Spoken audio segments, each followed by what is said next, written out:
key sectors. The 14 commissioners consisted of 8 members of the Zimbabwe Anti-Corruption Commission and 6 members of the Defence Forces Services Commission.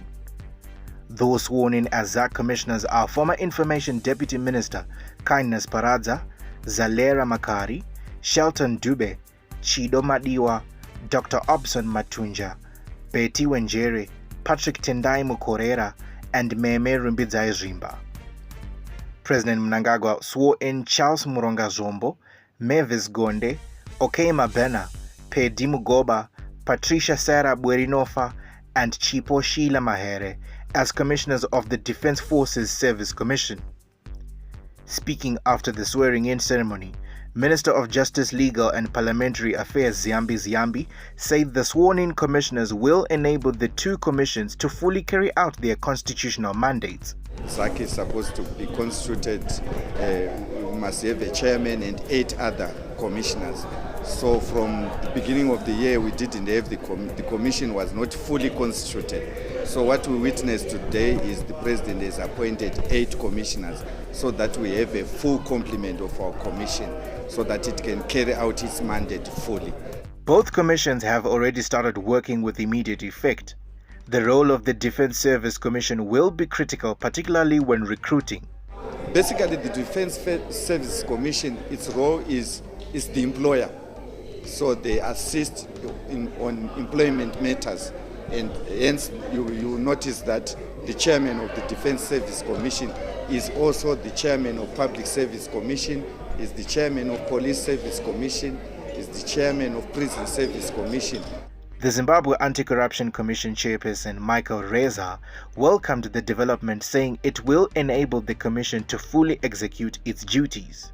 We've been able to do well, but now that I have a full complement of commissioners, I have faith that we are going to do even better than what we did. You are all aware of our first quarter report, where you found that we stated that we exceeded our targets, and indeed we did exceed our targets.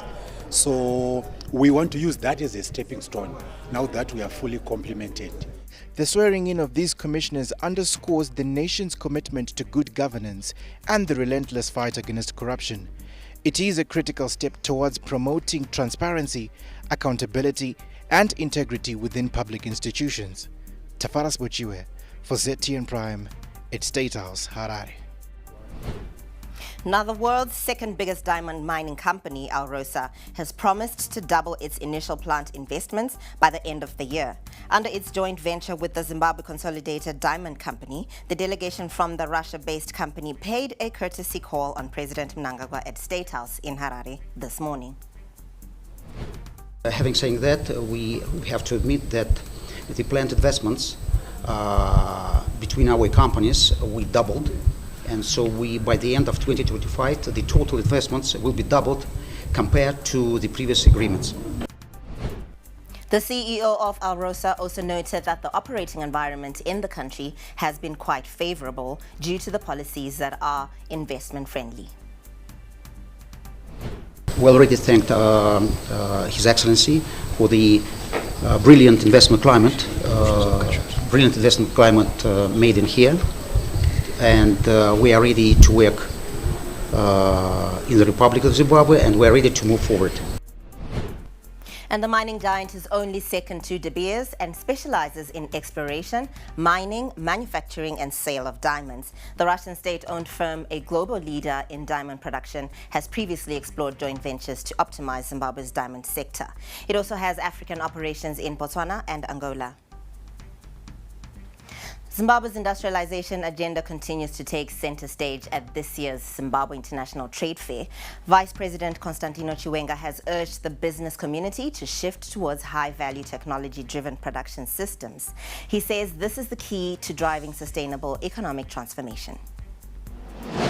A bold call has been made, a call to reimagine Zimbabwe's industrial future through innovation, collaboration, and high-value production.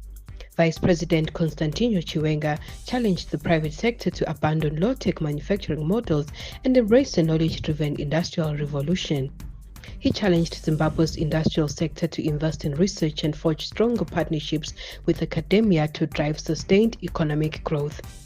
Delivering the keynote address at the International Business Conference (IBC) in Bulawayo, the Vice President emphasized that the responsibility to initiate collaboration should lie with industry, not academia. This platform brings together government leaders, policymakers, academics, and industry experts to engage in critical dialogue on economic development, industrialization, and emerging global business issues. As the country transitions into the implementation of the National Development Strategy 2, the focus must shift decisively from low-value, low-technology manufacturing towards high-value, technology-intensive, and knowledge-driven production systems. The Vice President said the Zimbabwe National Industrial Development Policy and the Industrialization and Resilience Growth Plan are the blueprints guiding this transformation. With manufacturing capacity already improving from 36% in 2019 to 50%, Vice President Chiwenga says the government is determined to deepen value chains across sectors like agro-processing, mining, steel, and pharmaceuticals. To support this momentum, a revolving industrial development fund has been set up to assist distressed companies and stimulate fresh investment. Our collective quest to transform the Zimbabwean economy hinges on the establishment of a robust industrial base, one that serves as a cornerstone for sustained and inclusive economic growth. The nation has also been urged to strategically position itself with the African Free Continental Free Trade Area, tapping into regional opportunities while promoting homegrown green industrial solutions. The Vice President said there was a need to embrace green industrialization, invest in renewable energy, and ensure sustainable use of resources. Government remains committed to implementing policies that promote more import substitution, research and development, commercialization of research patents, local content development, and the suppression of counterfeit goods.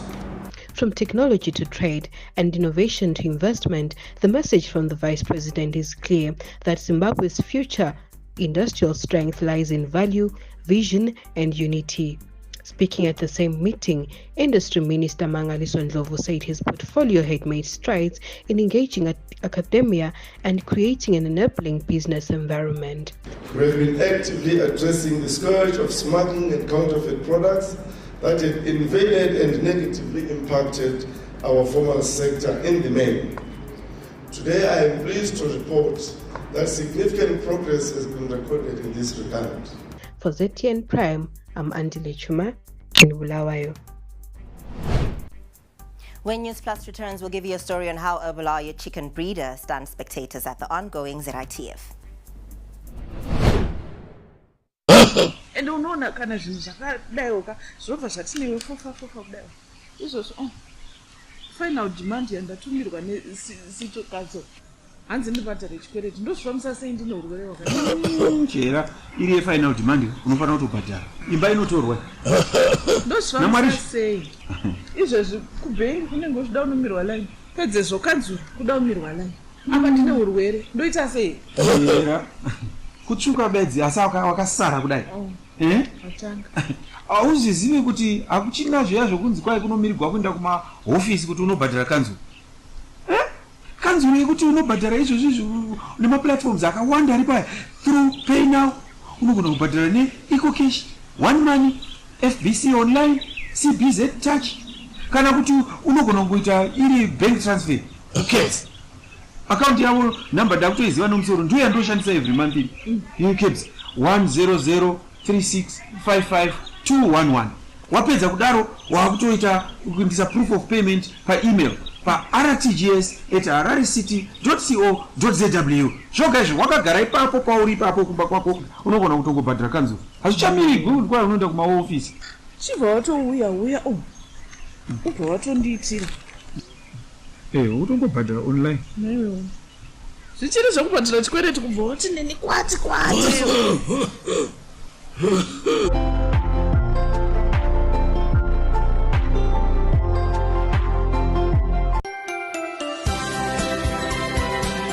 Get ready for the ultimate agriculture experience.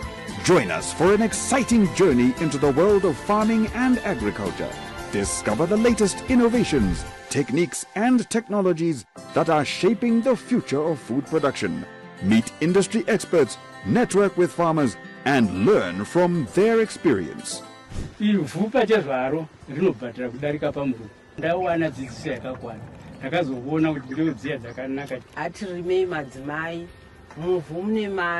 Stay ahead in agriculture and be part of the conversation that matters. Don't miss out on the future of agriculture.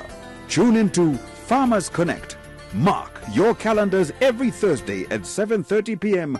Join us on ZTN Prime, channel 294 on DSTV for insightful discussions, expert advice, and innovative solutions.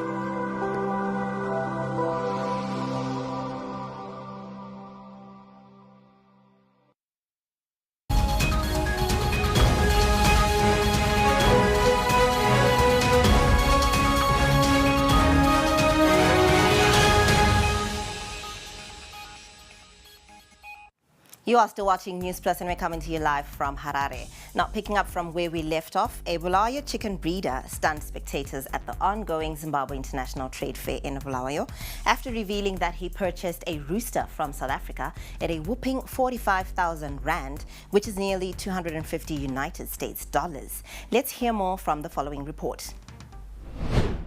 The rooster is of the Friesel Buff Orpington breed.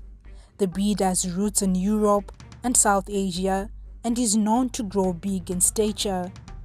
Tafanana Chiwashira, a chicken breeder from Bulawayo, bought his first rooster in South Africa at 4,500 rand. He has grown numbers of the breed over years and is selling them to locals. So the price of a Friesel Buff Orpington is $235. Chiwashira has been in the chicken breeding business for 10 years and he comes often to exhibit at the Zimbabwe International Trade Fair. By exhibiting here, we'll be getting learning from the judges, from the other breeders.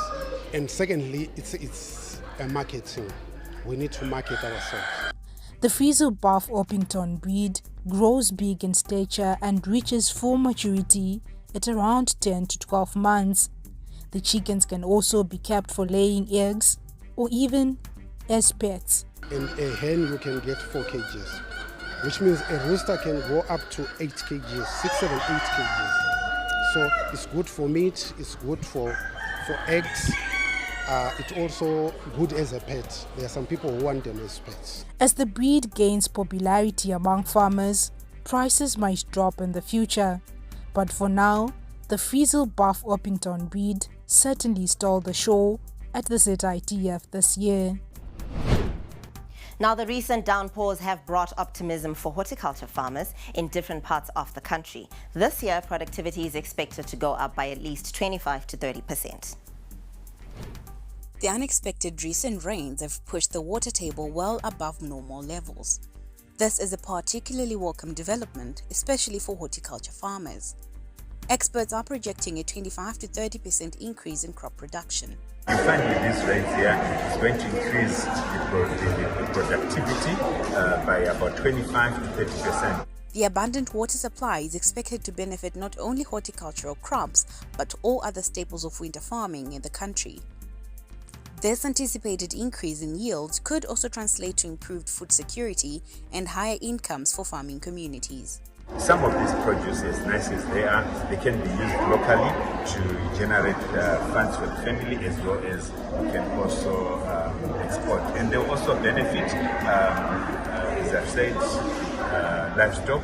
Despite the good news that these rains bring, horticulture farmers have been cautioned to harvest in time, lest their produce rot due to excess water.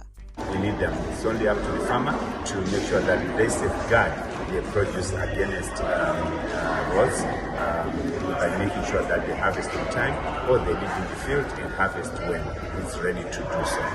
Zimbabwe's horticulture industry is a fast-growing sector with significant export potential. The aim is to attain a $1 billion horticulture sector by the year 2030. Newsplus will be right back.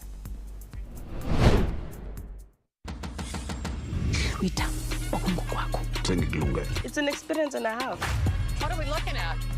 Thank you guys for joining us for this unforgettable night. Paw Patrol is on a roll. It's Max Verstappen in the lead. The megastar is here. Absolutely sensational. Let's go! It was such a success. The rest is history. Get unbelievable entertainment that is unbelievably easy to own. Get and stay connected to DSTV. Harare, tune into the beat. Capitalk 100.4 FM, your source for news, business, sports, fashion, and more. Experience the pulse of Harare's culture and lifestyle. Capitalk 100.4 FM, Harare's top radio station. Join the conversation with Zimbabwe's top personalities. Subscribe now for fresh and infotainment content daily. Capital 100.4 FM, Harare's heartbeat.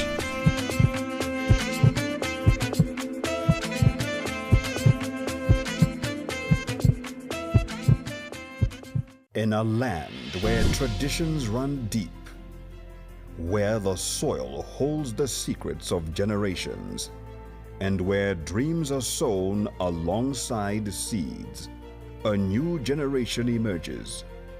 Welcome to Young Seeds. Get ready to embark on a journey like no other as we shine a spotlight on the dynamic and inspiring young farmers in the heartland of Zimbabwe. I want to do it because plants will die, plants will get infected by diseases. I tried to do mixed farming, that is also putting tomatoes. I have half a hectare of tomatoes. Every 40 days it has to be giving birth. Produce a good quality fruit size. Calves are kept in different pens, basically so that they don't spread diseases to each other. My name is Tarios Gauke. I'm a Rugby farmer. These young farmers are revolutionizing traditional practices, embracing technology, and finding sustainable solutions that will shape the future of agriculture. So, let's get our hands dirty.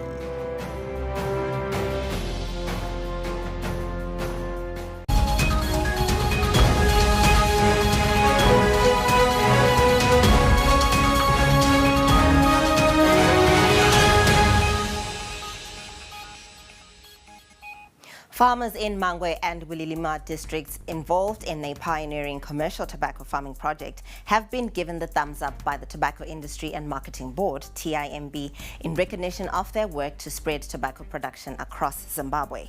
Now, this initiative, which has spread to several villages in Matabeleland province, is now in its second season, and the project has now grown to accommodate over 170 farmers. TIMB Public Affairs Manager Chelesani Charwe said expansion of tobacco farming beyond the traditional strongholds of Manicaland and the Mashonaland provinces was a potential game changer in changing the national economic balance. Natural dark acre tobacco, and for this season they'll be producing 84 hectares, and this is a total of about 122 tobacco growers. Why is it important for this decentralization, and how would it improve tobacco production and also livelihoods of people?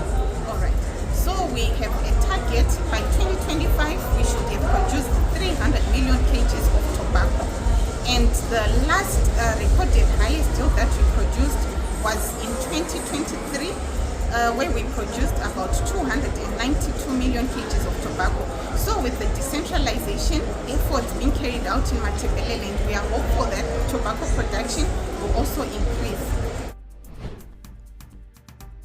Rural development expert Professor Rukuni said that tobacco growing had the potential to transform livelihoods and the rural economy with high-value crops. But this is brilliant news to me.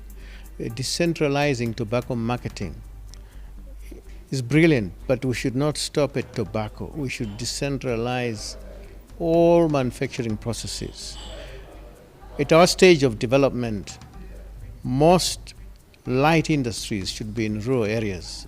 So decentralization is a stroke of genius, but it requires now to ensure that government supports that by allocating more budget for rural communities, put in better roads, better access to water, better access to power, electricity. Even if we go for green energy, it can be cheaper in the long run.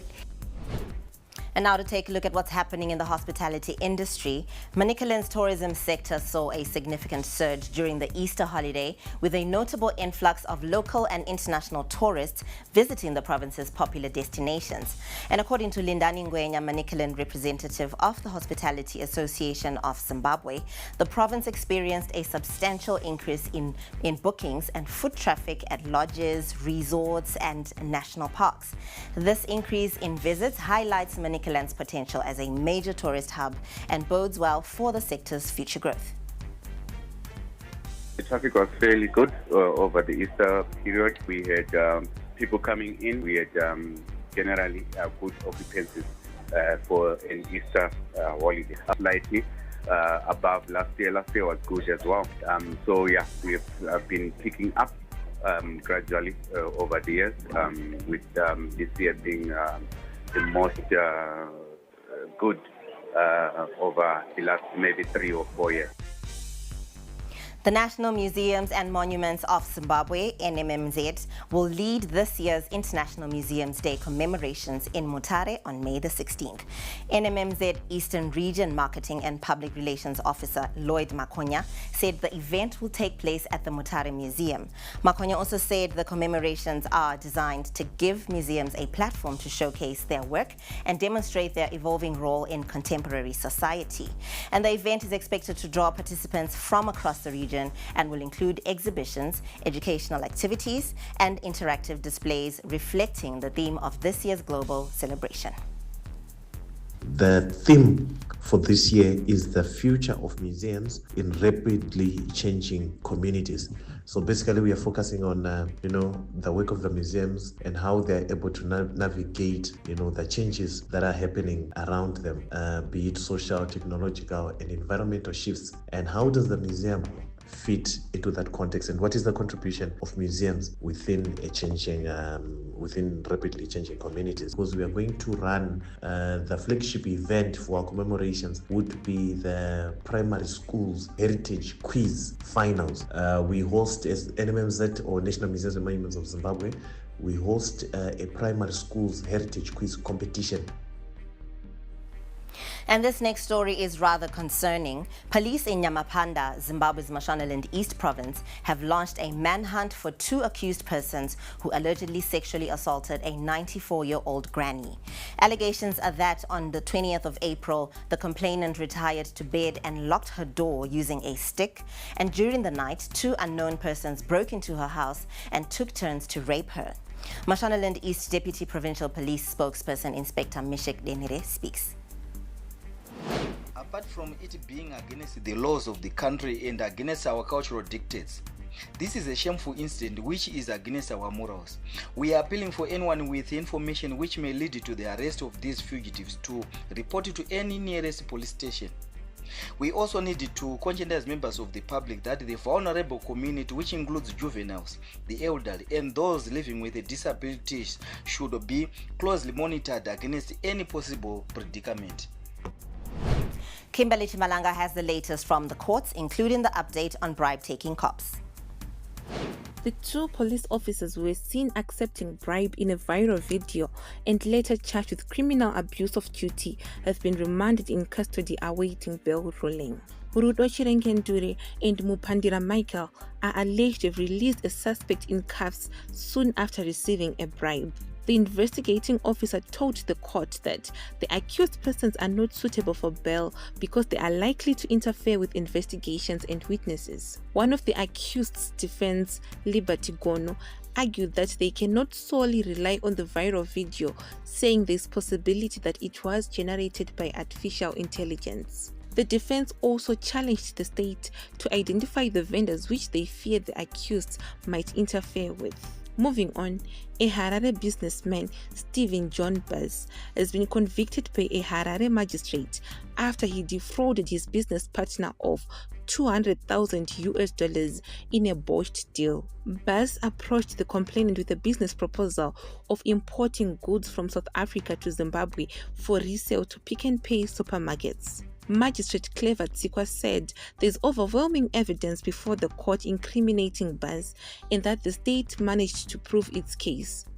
He was remanded in custody to 28 April for sentencing. Still at the courts, a 19-year-old Kwazana 5 woman has been charged with rape after she connived with her boyfriend to sexually abuse a 15-year-old girl. Allegations are that the accused person offered her accommodation after she ran away from home. She's alleged to have lured the minor to her boyfriend's place where she was raped. Matter came to light after the minor's parents located her and she narrated her ordeal. She was remanded in custody to 12 May together with her boyfriend, who appeared on separate records. For TN Prime, I'm Kimberly Chimbalanga in Harare. Now, shortly, we'll give you an update on a new South African app that has just been released that can track gender-based violence cases.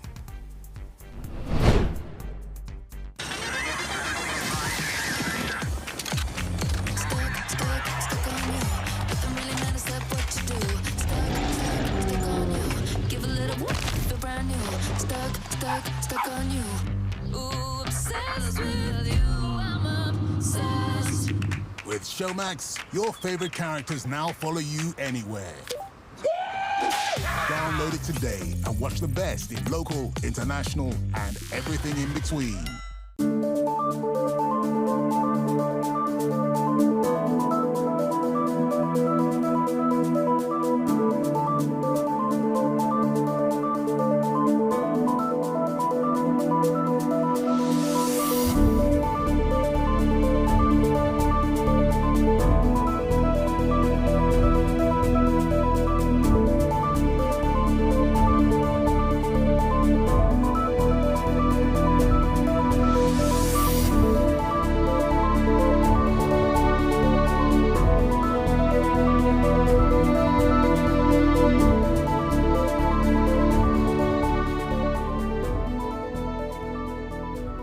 Didn't graduate. I guess I blew it. You couldn't advise him anything. He would just look at you and say, so who do you think you are? We were just like really spoiled. And then they just give me the receipt and I'd pay. The guy walks in one day and then he says that he wants to make a movie. He was blowing the money. There was just like this habit that he had where as soon as he got money, it was gone. I just didn't have the skills or the experience. This money, I could see it disappear so fast.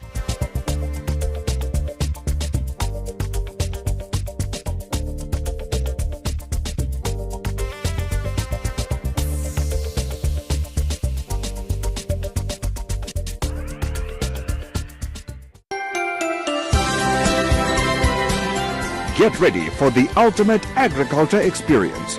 Join us for an exciting journey into the world of farming and agriculture. Discover the latest innovations, techniques, and technologies that are shaping the future of food production. Meet industry experts, network with farmers, and learn from their experience. Ivhupa chezvaro rinobhadhira kudarika pamvura. Ndawana dzidziso yakakwana. Ndakazoona kuti ndinodziya dzakanaka. Atirimei madzimai, muvhu mune mari.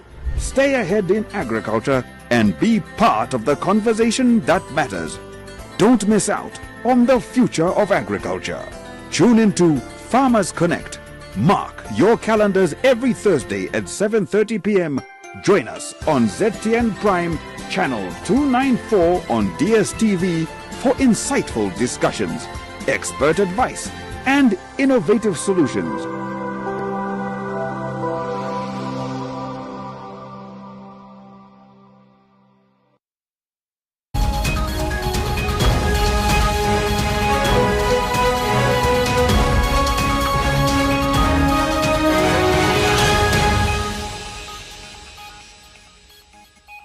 In stories from the world around us, South Africa now has an app where people can track gender-based violence GBV cases from the moment a docket is opened at a police station, whether it ends up in court or not, and how it moves from there.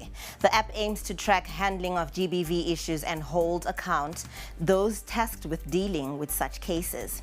And the app, called the Gang Engage, is the brainchild of 4 movements that advocate for GBV victims: Sonke Gender Justice, Activate, Change Drivers, and Action Aid.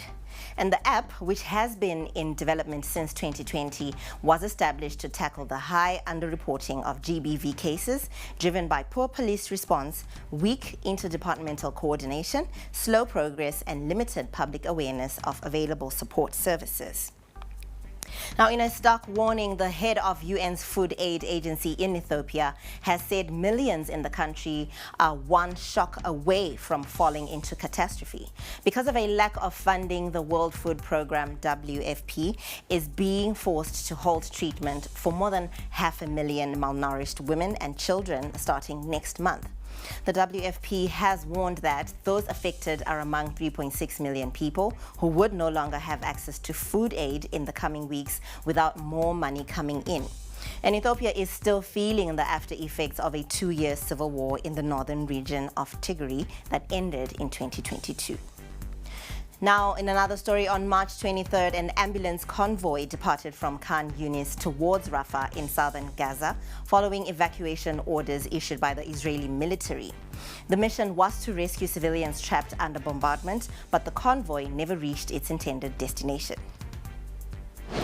وصلنا نداء استغاثة من منطقة رفح، تحديدا منطقة البركسات في تل السلطان، لوجود استهداف لطواقم الهلال الأحمر. وتم التنسيق مع طواقم الهلال وخرجنا بموكب إلى المنطقة. بالفعل وصلنا إلى هناك، لكن بعد لحظات أصبح هناك إطلاق نار بشكل كبير. تواصلنا مع طواقمنا لكن لا مجيب. تواصلنا مع الهلال الأحمر، أفادونا أيضا بنفس الإجابة أنه أيضا طواقمهم لم تجيب على الهاتف. طبعا أصبح هناك لدينا الشك بأن هناك أمر ما مع الطواقم. Now, this convoy was led by Palestinian Red Crescent Society ambulances with flashing emergency lights, followed by civil defense vehicles. And they say that no international body had informed them that the area was actually unsafe. When the first medical team vanished without a trace, a second group of paramedics followed behind to see if they could help. This war is having a massive impact on civilians and aid workers. Just in the past year, as you know, it was the deadliest year on record for aid workers, with over 400 workers killed. China's Deputy Permanent Representative to the United Nations, Yang Zhuang, says the United States has long been the major external factor affecting Haiti's security, stability, and development. He also condemned the U.S. for exacerbating Haiti's economic challenges by imposing sweeping tariffs. And speaking at a UN Security Council meeting, Yang expressed China's deep concern over Haiti's worsening crisis and rampant gang violence, its near-collapse state, and the desperate situation of its population. 最令人叹为观止的是，不久前，美国冒天下之大不韪，宣布对所有贸易伙伴滥施关税时，居然也对海地这一联合国列明的最不发达国家，征收10%的所谓基准关税。美国的单边主义、保护主义和经济霸凌，不仅针对中国这样的所谓竞争对手，就连海地这样一个濒临崩溃、民不聊生的脆弱国家，也不放过。这何其粗暴，何其荒唐，也何其悲哀。 And still on our global stories, some Honduran specialists who worried the tariffs will cause more turmoil in global trade and capital market said the sweeping tariffs taken by the United States show the country has been turning to protectionism and unilateralism. Y se rompe el esquema que ellos mismos armaron 40 años atrás. El esquema de globalización que armaron los Estados Unidos ahora ya no les sirve y entonces comienzan ellos a poner aranceles. En esta última etapa el mayor producto de exportación de Estados Unidos es el dólar y si ellos ya no pueden exportar dólares, entonces el problema pasa a otro nivel. Que estamos viendo ahora es más o menos la defensa o la última defensa de la hegemonía de Estados Unidos sobre el mundo. The analysts also say the changing tariff policy of the administration of U.S. President Donald Trump caused huge uncertainty in the global economy. Ha tomado una decisión muy impulsiva. No pensó mucho el presidente Trump.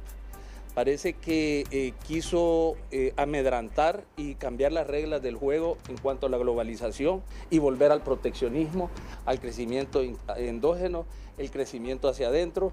Lo que él quiere es recuperar de nuevo espacios a nivel de industria, generación de empleo dentro de Estados Unidos, pero comete el error de imponer aranceles a nivel mundial. Es un clima de incertidumbre en los mercados de capitales. Ha generado volatilidad en los precios de las acciones, que las noticias inesperadas, las decisiones impulsivas de Donald Trump han provocado un impacto, un pánico comercial a nivel mundial debido a la pérdida de competitividad. Es culpa de los mismos Estados Unidos. ¿Y por qué estos pueblos tienen que pagar? ¿Por qué? We now take a look at what's happening on the economic landscape. In a land where traditions run deep, where the soil holds the secrets of generations, and where dreams are sown alongside seeds, a new generation emerges. Welcome to Young Seeds. Get ready to embark on a journey like no other as we shine a spotlight on the dynamic and inspiring young farmers in the heartland of Zimbabwe. I want to do it because plants will die, plants will get infected by diseases. I tried to do mixed farming, that is also putting tomatoes. I have half a hectare of tomatoes. Every 40 days it has to be giving birth. Produce a good quality fruit size. Well, calves are kept in different pens, basically so that they don't spread diseases to each other. My name is Rosa. I'm a Rugby farmer. These young farmers are revolutionizing traditional practices, embracing technology, and finding sustainable solutions that will shape the future of agriculture. So, let's get our hands dirty.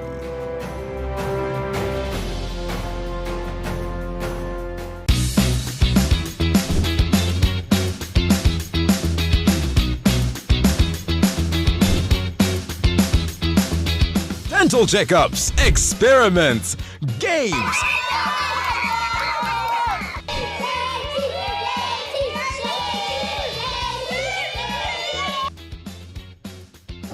The mixture is making bubbles and the bubbles have changed color. Our balloon has been filled by carbon dioxide. We have it all right here on Happy Sprouts. Catch us exclusively on Citian Prime, DSTV channel 294.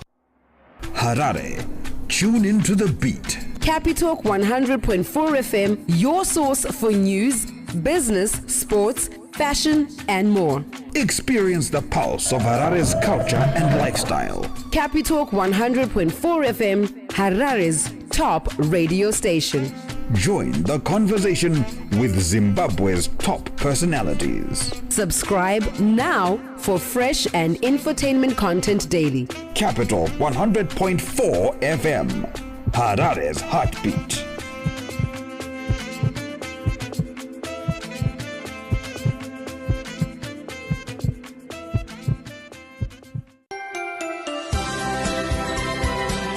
Get ready for the ultimate agriculture experience. Join us for an exciting journey into the world of farming and agriculture. Discover the latest innovations, techniques, and technologies that are shaping the future of food production. Meet industry experts, network with farmers, and learn from their experience.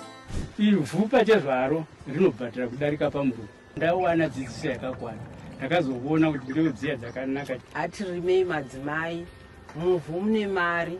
Stay ahead in agriculture and be part of the conversation that matters. Don't miss out on the future of agriculture. Tune into Farmers Connect. Mark your calendars every Thursday at 7:30 p.m.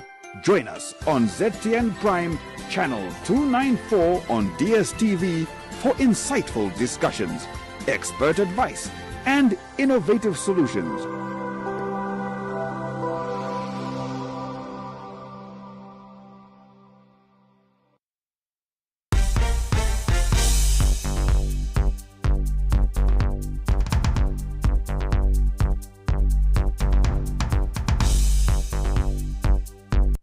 Zimra Holdings Limited is advancing its plans to list its reinsurance subsidiary, Emeritus International, on the Botswana Stock Exchange, BSE, later this year, marking a pivotal step in its Pan-African growth strategy. And speaking on ZTN Prime's Beat the Market, Musawenkosi Dzeka, a financial analyst, shared more insights on this. The recapitalization of Botswana was really significant because you now have a balance sheet that has more quality and that generates that is assets that generate more cash flow and improve profitability for the business. So I think in that regard it was necessary, and also considering the path that is to be taken for the Botswana business, where they want to actually list Emeritus Re on the Botswana Stock Exchange, it was only necessary that they first take care of those in-house things before they then move on to go to the market and ask for more capital. And in terms of the Mozambique business, recapitalizing it also made sense in the sense that reinsurance business in the region is looking to Zimra Holdings. It's setting itself up as a Pan-African reinsurance insurance giant. So it's trying to recapitalize all the regional businesses so that they anchor wherever locations they are based. Zimra Holdings Limited is also seeking to list its Eagle Real Estate Investment Trust in May 2025 as it seeks to unlock shareholder value and optimize asset returns. So on the same show, Head of Research at Morgan & Co, Tafaram Tutu, spoke about the benefits of enhanced liquidity. I think it does set the business apart as one business that's moving on with the times, because REITs have the advantage of you still have that asset, and you're forced to make sure that it's efficient, and if you want to get the benefits of not paying tax, you have to make sure that you pay 80%. So if it lists the REIT and it is one of the major shareholders, they get to play in those dividends. The asset is land, really, but it's quite liquid. You look at Tigere REIT, it's very liquid, it trades every day. So you get that liquidity, the benefits of liquidity, but also the benefits of how real estate preserves value. So you have the best of both worlds in a way. So it's quite big. And these are assets that we never thought there would be some value. They're developing Mazoe, and there hasn't been much happening there, and there's huge potential that could be taken up or realized when the Eagle REIT finally lists on the VFX. Capitec Bank Holdings' profit jumped to a record, and it announced a dividend payout that beat analysts' estimates. Headline earnings climbed 30% to 13.74 billion rand in the year to 28 February from 10.58 billion rand in the year earlier. That compared with the median estimate of 13.81 billion rand, according to 8 analysts surveyed by Bloomberg. The company proposed a final dividend of 44.25 rand per share, bringing the total payout to 65.1 rand a share and surpassing a consensus estimate of 60.74 rand a piece. Now that rounds up our business stories, and up next on sport we have a leading story of how the Chevrons made history in Bangladesh. Didn't graduate? I guess I blew it. You couldn't advise him anything. He would just look at you and say, so who do you think you are? We were just really spoilt. And then they just give me the receipt and I'd pay. That guy walks in one day and then he says that he wants to make a movie. He was blowing the money. There was just like this habit that he had where as soon as he got money, it was gone. I just didn't have the skills or the experience. This money, I could see it disappear so fast.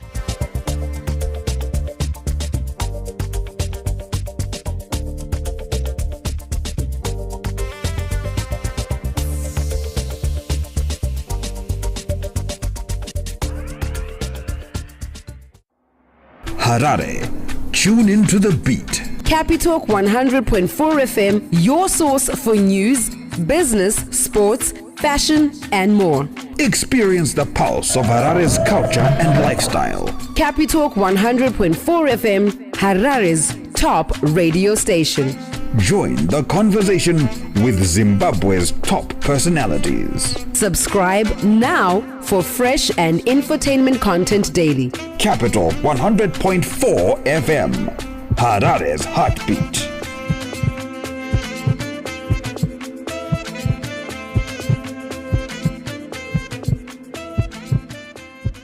Catch exclusive interviews every weekday for candid, exciting, and thought-provoking conversations with your host, Erika Ndoro. We talk about arts, we can talk about sports, we can even talk about politics, and sometimes we venture into a nice guitaristic play.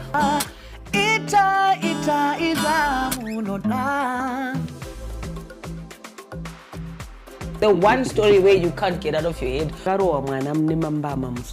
Wakatarisa munhu so Erika like where you are sitting. Ndozongokona bata face so pasina munhu. Wakasiya music yako yo Afro chakuti ndo music manje no yeMzimbabwe. And I'm sure they're still saying the same thing now. Yeah, so Shona kana kuti Chindevere kana mumwe mutaure muno muZimbabwe ndiwe iwewe. Ndiwo rupawo rwako. Ndicho chidadiso chako. Catch me, Erika Ndoro, right here on ZTN Prime every single Monday at 7 p.m. whilst we get exclusive.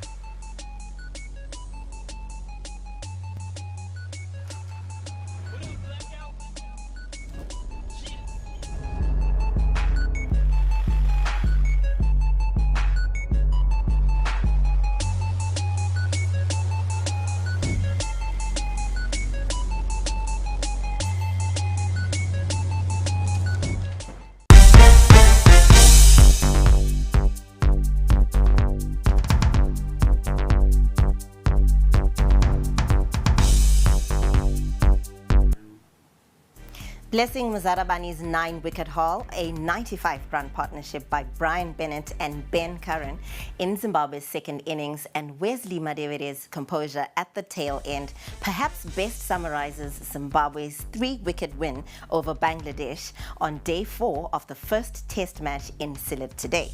We give you highlights of how Zimbabwe took the 1-0 series lead. Base and takes a good catch. Just the second for Zimbabwe. Fine leg by Nyochi. Outstanding. Shanto, the middle outside edge and takes it. This occasion, Zimbabwe. That's his third 5-wicket. Those ex-Medias and Mirage guessing. And this time the Outly completes an easy catch in the end. Opens the face. 3 fielders going after it, and none of them being able to hold it in. 4 runs. Coming round the wicket, changing his angle. Finds the gap beautifully. Move on to 39. Zimbabwe will look to continue. Probably an inside. There was an inside edge, Dino. Yeah. again on a short back for second, maybe for third. Now differently, he's got to get one of his seamers in when he's going to do that. So 64, 50 of 65. Sean Williams, he wants to get on with things. Now, in the process, the Zimbabwe senior men's cricket side completed their highest successful chase in Test cricket to seal a 3-wicket victory in the first Test match against Bangladesh in Sylhet. The Chevrons ended their 4-year Test match winless streak thanks to Blessing Mzarabani's heroics with the ball, which saw him being voted player of the match after getting 9 wickets in Zimbabwe's 2 innings. We caught up with cricket analyst Brian Goredema, who unpacked the first Test match. It was a very interesting match. It was at 95-0. You would think that Zimbabwe was going to scamper home by at least 8 wickets, 9 wickets. But I think Ben Karen played the wrong shot at the wrong time and opened up one end. And after that, we saw how Zimbabwe then collapsed.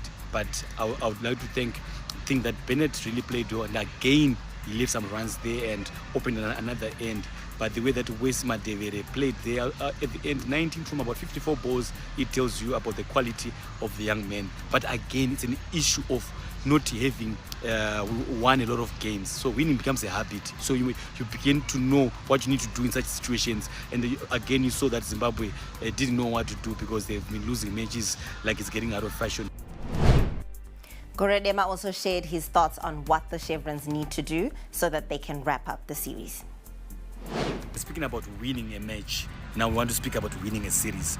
We must start winning series because this is an opportunity. Bangladesh are probably their all-time low where they are also rebuilding now. They've lost Shakib, they've lost Tamim, all those guys who have put them where they are. So we are also rebuilding and seeing young West doing well, Bennett doing well, Zaraban has got a lot, and then also Victor Nyauchi on that surface. So we need to try and close at a draw or a win in the final match going to England. I think it would make that series very interesting, a one-off test within the conference of 4 days. So this is the time that Sammons and his boys must show that they've come of age, having played quite a lot of test matches without crossing the line. A proud moment for the Chevrons. We now take a look at what's happening with the junior Sables. Zimbabwe under-20 rugby side were 78-20 victors over Tunisia in their second game of the ongoing Bats Trophy at Old Hararians Sports Club. And despite the win, the side misses out on the prestigious trophy, but their coach is delighted by how his charges conducted themselves as they showed signs of good things to come. I think we had the 2 weeks that we needed. Unfortunately, the 2 weeks included the test match against Namibia in camp. The boys definitely came to the party today. They played to the system. The game plan was executed well. Players in certain positions came out and stood out. The tactical changes that we made weren't necessarily tactical. We had a 6-2 split on the bench due to our injuries in our last game. But I think the guys had an opportunity which is good for our pathway and our development program. And we bowled into Kenya's game on Sunday. For me, it wasn't about the scoreline. It was about the discipline, working the set piece in the scrums, which we won, I think, 100% scrum success rate. Our lineouts and our defensive system, which we then linked with the replacement players, which is something we'll work on. And at least we'll have 13 points going into the next game. I think the impact of today's game is a positive one. We worked on a lot of aspects that didn't work for us in the middle game. So I think the team knowing exactly what to do due to the time that we've now had has made a big difference. The Zimbabwe Rugby Union is in the mud and it will take a lot to clean up the mess. A leaked audio of President Lawson Mutongwiza viciously dressing down the Lady Sables, the Zimbabwe national women's rugby team, has blown the lid off what seems to be a culture of abuse. A petition has been raised against the Zimbabwe Rugby Union leadership over the issue. We are now joined by rugby analyst Ruvimbo Chakoreka for more details. Good evening, Ruvimbo. What is the latest update from the Lady Sables camp? Some of the developments that have come through from the last time that I did bring out my report upon arrival from Cote d'Ivoire, what we are reliably informed is that the Zimbabwe Rugby Union did pay out the $150 allowances eventually after the discussion that they actually had Now, with the leaked audio that then did come out of the Zimbabwe Rugby Union president actually speaking to the girls, which has actually caused an uproar on social media, it looks like now we've got a petition that has been put out by somebody who has formed a Zimbabwe rugby community of sorts, and now a signed petition is going around to try and see if action can be taken against the ZRU board or executive. And with that petition has now raised the eyebrows of the Sports and Recreation Commission, as well as the Ministry of Sports, Recreation, Arts and Culture, who are now looking into the matter, trying to find out answers and, more importantly, to get the clarity of the story. What we have been able to discover from our end is the fact that not all of the money that initially was required for the budget was actually raised. And so we are getting to hear a little bit more that Zimbabwe Rugby Union then had to somewhat prioritize some of the payments. But this still has not gone down well with the Zimbabwe rugby community, and there is more that definitely is set to come, as we have heard that those in authority are looking forward to the ZITF finishing, and that is when we will see maybe the matter being taken up and maybe Zimbabwe Rugby Union having to answer more for the situation that is at hand. And remember, with everything that has been happening around this whole leakage of this audio and with the concerns being raised, what effect will this petition actually have on the Zimbabwe Rugby Union leadership? Well, the effect of the petition obviously raises eyebrows as to Zimbabwe Rugby Union's conduct when it comes to women athletes and obviously women's rugby in Zimbabwe. Obviously, this has been a misstep from the Zimbabwe Rugby Union, and they will have a lot to answer for, as I'm sure that the likes of pressure groups that do stand up for women's rights will also be wanting to ask questions. Others, like we would know Sabuku Temba Muliswa, will be mulling over issues like this, considering that he is representing Mashonaland West when it comes to rugby. So obviously there's going to be a whole lot of blowback as to some of these issues as a result of the petition. It has really raised a lot of eyebrows, and on social media the discussion continues. However, what is important is that the various steps that need to be taken by ZRU to rectify this issue are taken, and more importantly, the athletes themselves, who are at the center of all of these issues, are also rewarded accordingly. Thank you very much, Ruvimbo. Now, this is a story that many will be following on social media. Tomorrow, seasoned bodybuilder Godwin Simba Maka will leave the country for the United Arab Emirates for the 2025 edition of the Global Powerlifting and Bodybuilding International Contest at the PAC Auditorium. The Hulk will be gunning for his first ever international powerlifting competition after winning the Musabvunda Strength and Wars contest at Blackiston Primary at the weekend. And that's all we have for you on our sports segment. That's also a wrap on Newsplus tonight. I'm Wadzanai Sansole. Thank you very much for watching.